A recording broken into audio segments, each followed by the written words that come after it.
7 मई को बोहोटा सेंटर में आज जो कुछ भी हुआ वो सारी सूचना मैं आपको इस वीडियो के माध्यम से देने वाला हूँ। और में सत्संग करने के बाद बाबा जी ने बोहोटा सेंटर में दर्शन दिए और सवाल जवाब भी किए। आज बोहोटा सेंटर में रश बहुत ज़्यादा हो गया था, क्योंकि आप जानते हो कि बोहोटा सेंटर का सत्संग पंडाल बहुत छोटा है। आज बाबा जी ने संगत को पैदल चलकर दर्शन दिए और फिर दर्शनों के बाद सवाल जवाब का सेशन शुरू हुआ। जो सवाल जवाब इस सेशन में किए गए हैं उनको हम इस वीडियो के माध्यम से आपके साथ साझा करने वाले हैं। एक व्यक्ति ने प्रश्न किया, कहा बाबा जी मैं कभी कभी पंडितों का दिल रखने के लिए उनके झांसे में आ जाता हूँ, क्या बाबा जी ऐसा करना सही है? इस पर बाबा जी ने फरमाया कि देखो बेटा, मेरी तरफ से कोई मनाही नहीं है, आपने जो करना है वो करें, पर हमें अपनी सोच समझ के अनुसार चलना है। हम ये याद रखें कि जो भी हमें हासिल होना है, हमें जो भी मिलना है वो अपने अंदर से मिलना है, बाहर से कुछ हासिल नहीं होना। एक व्यक्ति ने प्रश्न पूछा, कहा बाबा जी परमार्थ क्या है? इस पर बाबा जी ने फरमाया कि बेटा, परमार्थ का अर्थ है परम अर्थ, जो हमें सच के साथ जोड़े, उसे ही हम परमार्थ कहते हैं। हमारा परमार्थ है कि हमने मालिक के साथ जुड़ना है, उसको हासिल करना है। उसी व्यक्ति ने फिर आगे प्रश्न किया, कहा बाबा जी मेरी मम्मी आपको बहुत याद करती है। इस पर बाबा जी ने फरमाया कि बेटा देखो, ये है तो प्यार ही, पर हमें इसके साथ ये भी याद रखना है कि हमने उस कुल मालिक के साथ जुड़ना है, शरीरों के साथ नहीं बंधना। एक व्यक्ति ने बुजुर्गों से संबंधित प्रश्न पूछा। उसने कहा बाबा जी हम बुजुर्गों की सेवा कैसे कर सकते हैं? इस पर बाबा जी ने फरमाया कि बेटा, बुजुर्ग तो हमारे प्यार के भूखे होते हैं। बुजुर्गों को धन दौलत की ज़रूरत नहीं होती, उन्हें धन दौलत नहीं चाहिए, उनको तो हमारा प्रेम चाहिए। फिर उसी व्यक्ति ने आगे प्रश्न किया, कहा बाबा जी मैं भजन सिमरन को वक्त नहीं दे पाता, कैसे हम अपने भजन सिमरन को ज़्यादा वक्त दे पाएँ? इस पर बाबा जी ने फरमाया कि देखो बेटा, हम अपनी ज़िंदगी में हर एक काम ज़रूरत के अनुसार करते हैं।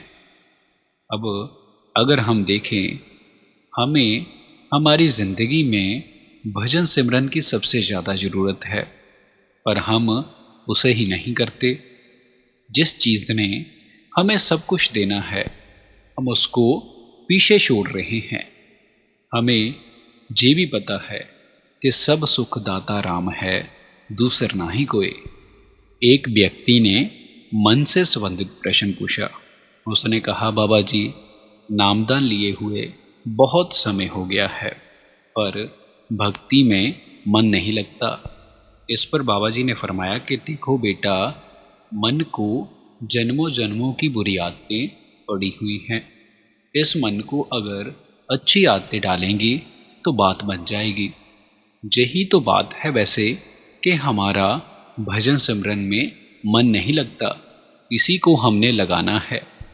अपने मन को अगर हम मालिक से ऊपर मानेंगे, उसके ऊपर बिठाकर रखेंगे, तो ये याद रखें कि हिसाब किताब हमें देना है, इन चीज़ों का भुगतान हमें करना है, किसी और को नहीं। उसी व्यक्ति ने फिर आगे प्रश्न किया, कहा बाबा जी जिनको नामदान मिला है, क्या वो सभी सचखंड जाएंगे? इस पर बाबा जी ने फरमाया कि नहीं बेटा, हमने किसी भ्रम में नहीं रहना, हमें वही हासिल होगा जितनी हमने मेहनत की है। नौकरी करनी पड़ती है तभी जाकर पगार मिलती है। देखो, जैसे एक बच्चा है, वो अगर पढ़ेगा नहीं तो पेपरों में पास कैसे होगा? इस पर बाबा जी ने आगे फरमाया कि देखो बेटा, हमें जो भी हासिल होगा वो मेहनत से होगा, उसके बिना कुछ हासिल नहीं होगा। बिना मेहनत के कुछ नहीं मिलेगा। फिर उसी व्यक्ति ने आगे प्रश्न किया कि बाबा जी, हमारा छुटकारा कैसे होगा। इस पर बाबा जी ने कहा कि देखो बेटा, हमारा छुटकारा भजन सिमरन के जरिए होगा। जब तक हम भजन सिमरन की ताकत अपने अंदर जागृत नहीं कर लेते, तब तक हमें समझ नहीं आएगा, तब तक हमारा छुटकारा नहीं होगा। हमें अपने भजन सिमरन की ताकत को अपने अंदर जागृत करना है, उसको महसूस करना है, तब जाकर बात बनेगी। फिर आगे एक व्यक्ति ने सेवा से संबंधित प्रश्न पूछा। उसने कहा, बाबा जी, आपने बहुत अच्छा जीवन साथी दिया है। बाबा जी, मुझे सेवा में दिक्कत आ रही है। इस पर बाबा जी ने फरमाया कि देखो बेटा, सेवा, जो असल सेवा है ना, वो है भजन बंदगी। बाकी जे बाहरी सेवाएं हमारा माहौल बनाती हैं, जे हमें भजन सिमरन के लायक बनाती हैं। बाहरी सेवाएं भी मुबारक हैं, पर भजन बंदगी ना छोड़ें, भजन बंदगी करते रहें। फिर एक व्यक्ति ने नामदान से संबंधित प्रश्न पूछा। उसने कहा, बाबा जी, मैंने नामदान लिया था। पहले पहले बहुत अच्छा चला, फिर अब जब भी बैठता हूँ तो बैठते सार ही नींद आ जाती है।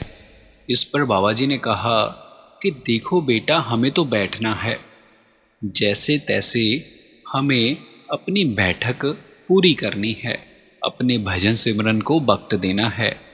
अगर वक्त नहीं देंगे तो कैसे निभेगा। देखो, जैसे हमारे रिश्तेदार हैं, अगर हम रिश्तेदारों को वक्त नहीं देंगे तो क्या वो रिश्ते निभ पाएंगे? नहीं ना। ऐसे ही अगर हम अपने भजन सिमरन को वक्त नहीं देंगे तो ये भी नहीं निभ पाएगा। नाम है, नाम को वक्त देंगे तभी कुछ बन पाएगा, इसके बिना नहीं। फिर उसी व्यक्ति ने आगे प्रश्न किया, कहा, बाबा जी, जो हम सोचते हैं हम उसको आपके सामने क्यों नहीं बोल पाते।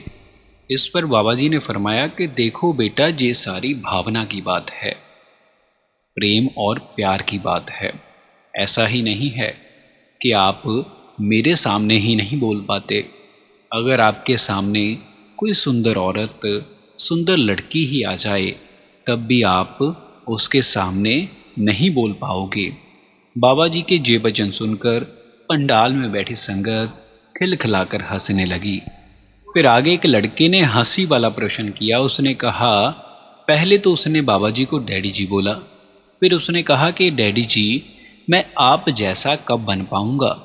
इस पर बाबा जी ने कहा कि बेटा, आप आकर जहाँ पर बैठ जाओ, जहाँ पर आप जैसों की ज़रूरत है। मैं तो भागना चाहता हूँ। बाबा जी के ये वचन सुनकर पंडाल में बैठी संगत जोर जोर से हंसने लग पड़ी। फिर वो लड़का बाबा जी को कहने लगा, कहा, बाबा जी, डैडी जी, आप जहाँ जहाँ पर भागोगे मैं आपके पीछे पीछे भागूंगा। इस पर बाबा जी ने कहा कि देखो बेटा, मेरी रफ्तार इतनी होगी कि तुम मेरे पीछे नहीं भाग पाओगे। बाबा जी के ये वचन सुनकर संगत फिर से मुस्कुराने लगी। फिर वो लड़का आगे प्रश्न करने लगा। कहा, बाबा जी, आप तो प्रोर में कहकर आए हो कि बेटियां राज करेंगी। बाबा जी, हम बेटों का क्या कसूर है। इस पर बाबा जी ने कहा कि बेटा, जब से सृष्टि बनी है लड़कों ने ही तो राज किया है। अब दौर लड़कियों का है, अब बेटियां राज करेंगी। फिर आगे प्रश्न पूछा गया कि बाबा जी, अच्छाई और बुराई में क्या अंतर है, हमें कैसे पता लगेगा अच्छाई और बुराई के बारे में। इस पर बाबा जी ने कहा कि बेटा, जब तक हम उस अवस्था में नहीं पहुंचते तब तक हमें अच्छाई और बुराई का नहीं पता चल पाएगा। वैसे तो हमें पता चल जाता है, जब भी हम कोई कार्य करते हैं तब हमें पता चलता है कि ये अच्छा है या फिर बुरा है। इसकी आवाज़ हमारे अंतर से आती है, अंदर से आती है, और इसको महसूस करने के लिए हमें भजन सिमरन की ज़रूरत है। फिर उस लड़की ने आगे प्रश्न किया, कहा बाबा जी मेहर करना। इस पर बाबा जी ने कहा कि बेटा ये कलयुग है जहाँ पर सब कुछ उल्टा होता है। मैंने आपके ऊपर मेहर नहीं करनी है, आपने मेरे ऊपर मेहर करनी है। और संगत जी, इसी के साथ हमारी आज की वीडियो समाप्त होती है।